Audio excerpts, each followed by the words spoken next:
नमस्कार, मैं कैलाश शर्मा एक बार फिर उपस्थित हूं आपके सामने संस्कृत का एक महत्वपूर्ण विषय वाक्य शुद्धि लेकर। तो आइए चर्चा करते हैं वाक्य शुद्धि के विषय में। वाक्य शुद्धि के लिए क्या करना होता है? इसमें दिए गए वाक्य में एक वाक्य दिया जाएगा, उस वाक्य में अशुद्ध शब्दों के स्थान पर शुद्ध शब्दों का प्रयोग करके उस वाक्य को शुद्ध करना है। जैसे मोहनः श्वः जयपुरम गमिष्यन्ति। अब इस वाक्य को शुद्ध करना है। विकल्प नीचे दिए गए हैं, गच्छति, अगच्छत, गमिष्यति। ध्यान रहे, जो शब्द रेखांकित है यानी अंडरलाइन है, उसी शब्द के स्थान पर दिए गए विकल्पों में से सही शब्द चुनकर लिखना है। तो हमें शुद्ध करना है इस गमिष्यन्ति को। यदि क्रिया को शुद्ध करना है तो हम ध्यान देंगे कि कर्ता कौन है। कर्ता मोहनः यानी एक वचन है, तो क्रिया भी एक वचन की होगी। लेकिन यहाँ गच्छति भी एक वचन है और गमिष्यति भी, तो हम कौन सा करें? तो हम ध्यान दें, यहाँ श्वः यानी आने वाला कल अर्थात भविष्य काल की बात कही गई है, इसलिए सही विकल्प होगा गमिष्यति। मोहनः श्वः जयपुरम गमिष्यति। इसके लिए हमें केवल 4 बातों का ध्यान रखना है, और वो 4 हैं लिंग, वचन, पुरुष और काल। लिंग ये 3 प्रकार के होते हैं, पुल्लिंग, स्त्रीलिंग, नपुंसकलिंग। इसी तरह से वचन भी 3 होते हैं, एक वचन, द्विवचन, बहुवचन।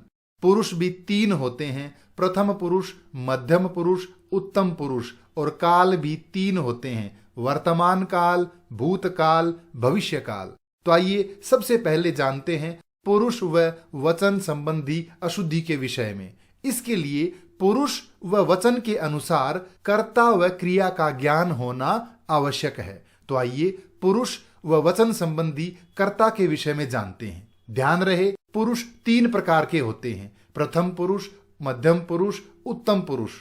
इसी तरह से वचन भी 3 होते हैं, एक वचन, द्विवचन और बहुवचन। अब प्रथम पुरुष के कर्ता कौन कौन हैं? तो वो हैं सह, तौ, ते, यानी वह, वे दो, वे सब। ये पुल्लिंग में है, तो स्त्रीलिंग में क्या होगा? सा, ते, ताहा। अर्थ इनका भी वही है, वह, वे दो, वे सब। इसी तरह से नपुंसकलिंग में बनेगा तत्, ते, तानी। हम यहां उदाहरण के लिए केवल पुल्लिंग के शब्द रूप लेते हैं, सह, तौ, ते, यानी वह, वे दो और वे सब। इसी तरह से मध्यम पुरुष के कर्ता हैं त्वम, युवाम, यूयम, यानी तुम दोनों और तुम सब। इसी तरह से उत्तम पुरुष में है अहम, आवाम, वयम। अहम यानी मैं, आवाम हम दो, वयम हम सब। अब ध्यान दें, प्रथम पुरुष में पहला कर्ता है सह यानी वह। ये कौन है? एक वचन में है, तो हमने इसे नाम दिया P1। P का अर्थ है यहाँ प्रथम पुरुष और वन का मतलब है एक वचन। इसी तरह से तौ, ये क्या होगा? P2 यानी प्रथम पुरुष द्विवचन। इसी तरह से ये है P3 यानी प्रथम पुरुष बहुवचन। मध्यम पुरुष को हमने लिखा है M से, M1 यानी मध्यम पुरुष एक वचन। इसी तरह से M2 यानी मध्यम पुरुष द्विवचन, M3 मध्यम पुरुष बहुवचन। और उत्तम पुरुष को हम लिखेंगे U से, U1 उत्तम पुरुष एक वचन, U2 यानी उत्तम पुरुष द्विवचन और U3 यानी उत्तम पुरुष बहुवचन। तो ये थे कर्ता। अब जानते हैं क्रिया के विषय में। सबसे पहले हम लिखते हैं पुरुष, प्रथम पुरुष, मध्यम पुरुष, उत्तम पुरुष। प्रथम पुरुष की क्रिया क्या है? पठति, पठतः, पठन्ति। मध्यम पुरुष में पठसि, पठथः, पठथ। और उत्तम पुरुष में पठामि, पठावः, पठामः। जिस तरह से हमने कर्ता को नाम दिया, उसी तरह से क्रियाओं के लिए भी हमने लिखा है P1 यानी प्रथम पुरुष एक वचन, P2, P3। इसी तरह से मध्यम पुरुष के लिए M1 यानी मध्यम पुरुष एक वचन, M2 और M3।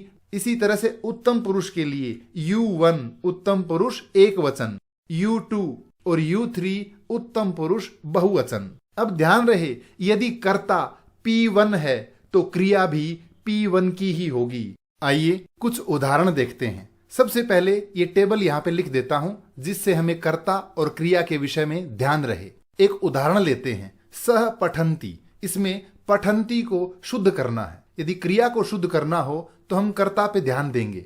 कर्ता है सह, जो कि P1 का है, तो क्रिया भी कौन सी होगी? P1 की। P1 में क्या है? पठती, तो सही उत्तर होगा सह पठती। अगला उदाहरण है यूयम पाठम पठतः। यहां क्रिया को शुद्ध करना है। क्रिया के लिए हम सबसे पहले कर्ता को देखते हैं। कर्ता कौन है? यूयम। यूयम कहां है? M3, लेकिन जो पठतः लिखा हुआ है ये M2 का लिखा हुआ है, इसलिए इसे शुद्ध करने के लिए M3 की क्रिया आएगी। कर्ता M3 का यूयम, तो क्रिया भी M3 की पठतः, तो सही उत्तर होगा यूयम पाठम पठतः। अगला वाक्य है अहम पुस्तकम पठावः। अब क्रिया को शुद्ध करना है, तो ध्यान दे कर्ता कौन है? अहम। अहम कहां है? U1 में, तो क्रिया भी कौन सी होगी? U1 की। वाक्य शुद्ध होगा अहम पुस्तकम पठामि।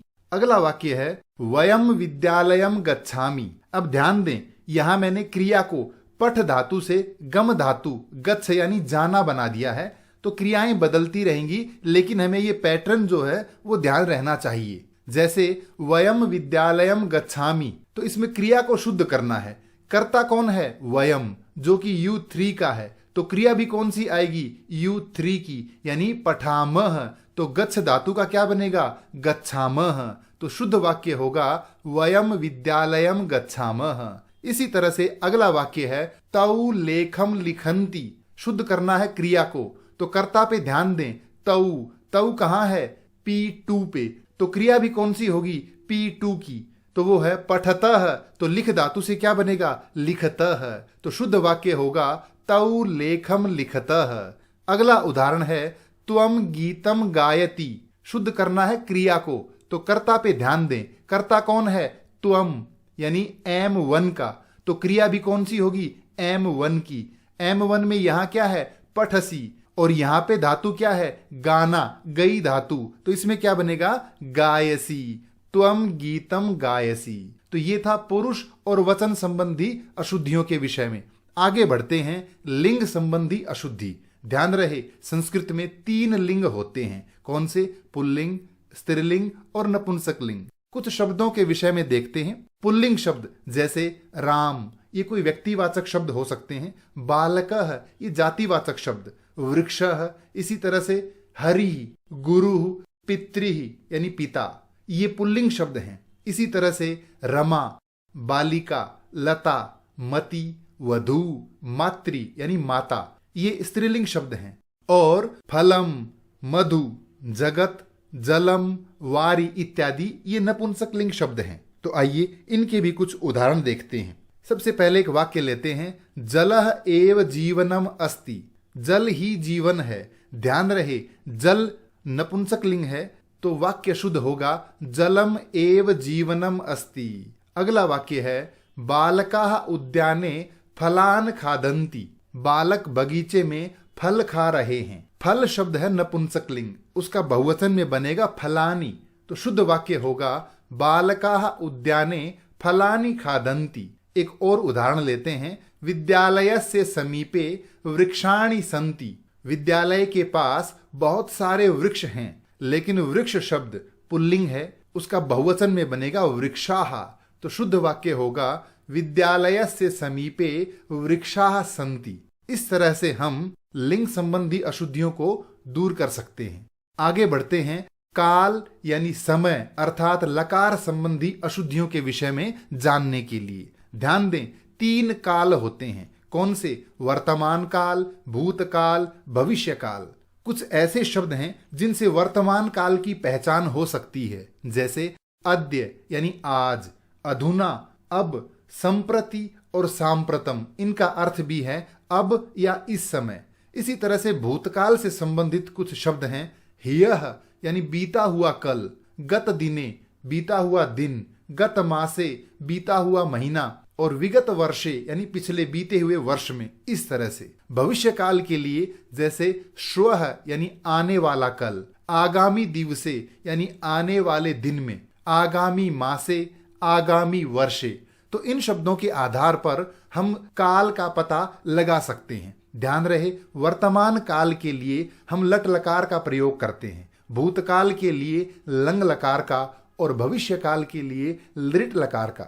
आइए कुछ उदाहरण देखते हैं। मोहनः श्वः विद्यालयम न गच्छति। तो श्वः ये आने वाला कल है और क्रिया है वर्तमान काल यानी लट लकार की, तो यहां पर हम क्रिया भी भविष्य काल की लिखेंगे। तो शुद्ध वाक्य होगा मोहनः श्वः विद्यालयम न गमिष्यति। अगला उदाहरण लेते हैं। सांप्रतम विमला गृह कार्यम अकरोत।